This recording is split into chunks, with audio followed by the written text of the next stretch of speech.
بسم اللہ الرحمن الرحیم۔ نبی صلی اللہ علیہ وسلم نے ان سے حجۃ الوداع میں فرمایا کہ لوگوں کو بالکل خاموش کر دو تاکہ وہ خوب سن لیں۔ پھر فرمایا، لوگوں میرے بعد پھر کافر مت بن جانا کہ ایک دوسرے کی گردن مارنے لگو۔ نوح بقالی کا یہ خیال ہے کہ موسیٰ علیہ السلام جو خضر علیہ السلام کے پاس گئے تھے وہ موسیٰ علیہ السلام بنی اسرائیل والے نہیں تھے بلکہ دوسرے موسیٰ تھے۔ یہ سن کر ابن عباس رضی اللہ عنہما بولے کہ اللہ کے دشمن نے جھوٹ کہا ہے۔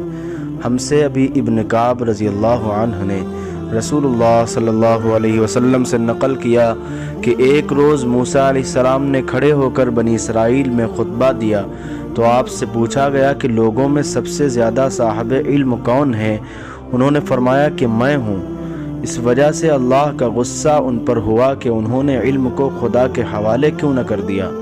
تب اللہ نے ان کی طرف وحی بھیجی کہ میرے بندوں میں سے ایک بندہ دریاؤں کے سنگم پر ہے جہاں فارس اور روم کے سمندر ملتے ہیں اور وہ تجھ سے زیادہ عالم ہے۔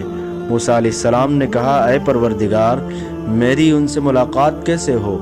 حکم ہوا کہ ایک مچھلی زنبیل میں رکھ لو، پھر جہاں تم اس مچھلی کو گم کر دو گے تو وہ بندہ تمہیں وہیں ملے گا۔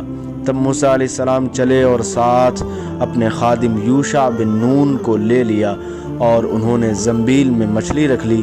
جب ایک پتھر کے پاس پہنچے دونوں اپنے سر اس پر رکھ کر سو گئے اور مچھلی زنبیل سے نکل کر دریا میں راہ بناتی چلی گئی، اور یہ بات موسیٰ علیہ السلام اور ان کے ساتھی کے لیے بے حد تعجب کی تھی۔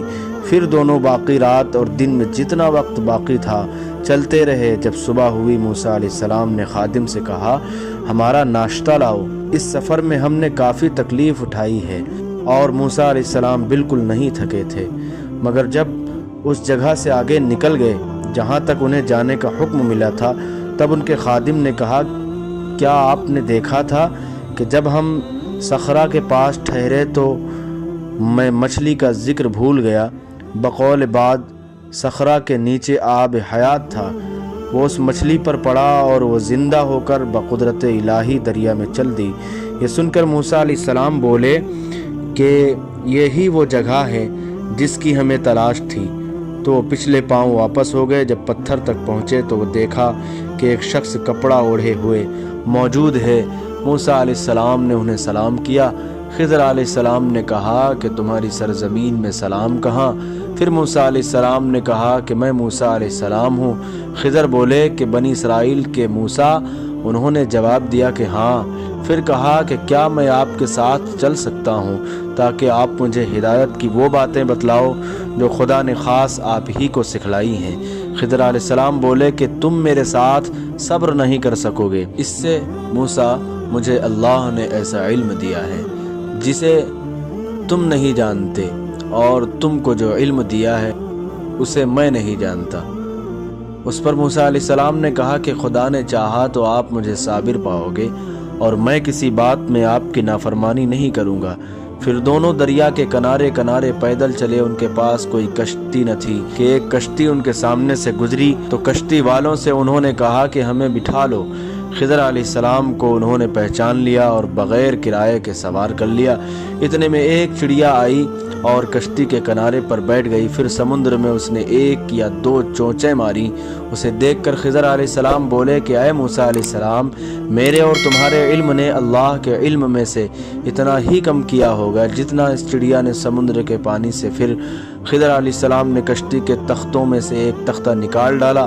موسیٰ علیہ السلام نے کہا کہ ان لوگوں نے تو ہمیں کرایہ لیے بغیر مفت میں سوار کیا اور آپ نے ان کی کشتی کی لکڑی اکھاڑ ڈالی تاکہ یہ ڈوب جائیں۔ خضر علیہ السلام بولے کہ کیا میں نے نہیں کہا تھا کہ تم میرے ساتھ صبر نہیں کر سکو گے؟ اس پر موسیٰ علیہ السلام نے جواب دیا کہ بھول پر میری گرفت نہ کرو۔ موسیٰ علیہ السلام نے بھول کر یہ پہلا اعتراض کیا تھا۔ پھر دونوں چلے، کشتی سے اتر کر ایک لڑکا بچوں کے ساتھ کھیل رہا تھا۔ خضر علیہ السلام نے اوپر سے اس کا سر پکڑ کر ہاتھ سے اسے الگ کر دیا۔ موسیٰ علیہ السلام بول پڑے کہ آپ نے ایک بے گناہ بچے کو بغیر کسی جانی حق کے مار ڈالا۔ غضب ہو گیا۔ خضر علیہ السلام بولے کہ میں نے تم سے نہیں کہا تھا کہ تم میرے ساتھ صبر نہیں کر سکو گے۔ ابن عیینیہ کہتے ہیں کہ اس کلام میں پہلے سے زیادہ تاکید ہے، کیونکہ پہلے کلام میں لفظ لک نہیں کہا تھا، اس میں لک زائد کیا، جس سے تاکید ظاہر ہے۔ پھر دونوں چلتے رہے، حتیٰ کہ ایک گاؤں والوں کے پاس آئے، ان سے کھانا لینا چاہا۔ انہوں نے کھانا کھلانے سے انکار کر دیا۔ انہوں نے وہیں دیکھا کہ ایک دیوار اسی گاؤں میں گرنے کے قریب تھی۔ خضر علیہ السلام نے اپنے ہاتھ کے اشارے سے اسے سیدھا کر دیا۔ موسیٰ علیہ السلام بول اٹھے کہ اگر آپ چاہتے تو گاؤں والوں سے اس کام کی مزدوری لے سکتے تھے۔ خضر علیہ السلام نے کہا کہ بس اب ہم اور تم میں جدائی کا وقت آ گیا ہے۔ جناب محبوب کبریا رسول اللہ صلی اللہ علیہ وسلم فرماتے ہیں کہ اللہ موسیٰ علیہ السلام پر رحم کرے۔ ہماری تمنا تھی کہ موسیٰ علیہ السلام کچھ دیر اور صبر کرتے تو مزید واقعات ان دونوں کے بیان کیے جاتے اور ہمارے سامنے روشنی میں آتے، مگر حضرت موسیٰ علیہ السلام کی عجلت نے اس علم لدنی کے سلسلے کو جلد ہی منقطع کرا دیا۔ محمد بن یوسف کہتے ہیں کہ ہم سے علی بن خشرم نے یہ حدیث بیان کی، ان سے سفیان بن عیینیہ نے پوری کی پوری بیان کی۔